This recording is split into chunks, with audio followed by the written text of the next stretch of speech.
পুরাতন মালদা ব্লক ও শহর কংগ্রেসের পক্ষ থেকে মঙ্গলবার সকাল 10টা নাগাদ প্রয়াত প্রাক্তন প্রধানমন্ত্রী রাজীব গান্ধীর 33তম প্রয়াণ দিবস উপলক্ষে রাজীব গান্ধী পৌর মার্কেটে আবক্ষ মূর্তিতে শ্রদ্ধা জ্ঞাপন অনুষ্ঠানের আয়োজন করা হয়। এদিন উপস্থিত ছিলেন মালদা বিধানসভা কেন্দ্রের প্রাক্তন বিধায়ক ভূপেন্দ্রনাথ হালদার। এছাড়াও উপস্থিত ছিলেন পুরাতন মালদা ব্লক কংগ্রেসের সভাপতি গোপাল সরকার, পুরাতন মালদা শহর কংগ্রেস সভাপতি প্রাণতোষ ঘোষ, কংগ্রেস নেতা শিবনাথ শকুল সহ মঙ্গলবাড়ির রাজীব গান্ধী মার্কেটের ব্যবসায়ীরা।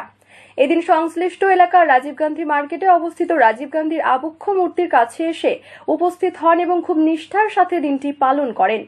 এদিন প্রয়াত রাজীব গান্ধীর স্মৃতির উদ্দেশ্যে 1 মিনিট নীরবতা পালন করা হয়। পাশাপাশি পুষ্পার্ঘ্য নিবেদনের মধ্যে দিয়ে শ্রদ্ধা জ্ঞাপন করেন উপস্থিত কংগ্রেস নেতৃত্ব ও ব্যবসায়ীরা।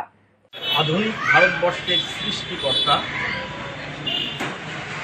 সারা পৃথিবীর তরুণতম প্রধানমন্ত্রী, প্রয়াত প্রধানমন্ত্রী রাজীব গান্ধী 33তম প্রয়াণ দিবস প্রতিবারের মতো এবারও রাজীব গান্ধী পৌরবাজার কমিটির উদ্যোগে এবং গোলমালদা ব্লক এবং শহর কংগ্রেসের প্রচেষ্টায় আজকের এই রাজীব গান্ধীর 33তম প্রয়াণ দিবস আজকে আমরা পালন করি।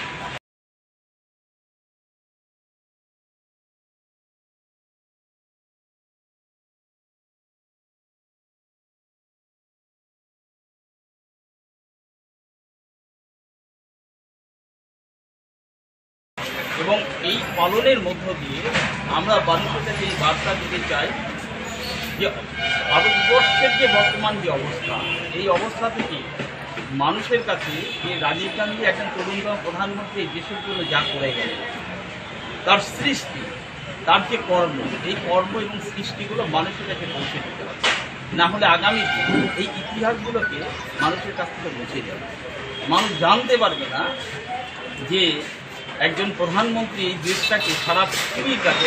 মালদা থেকে দেবাশিস পাল ও দেবসেনার রিপোর্ট, আনন্দ বার্তা।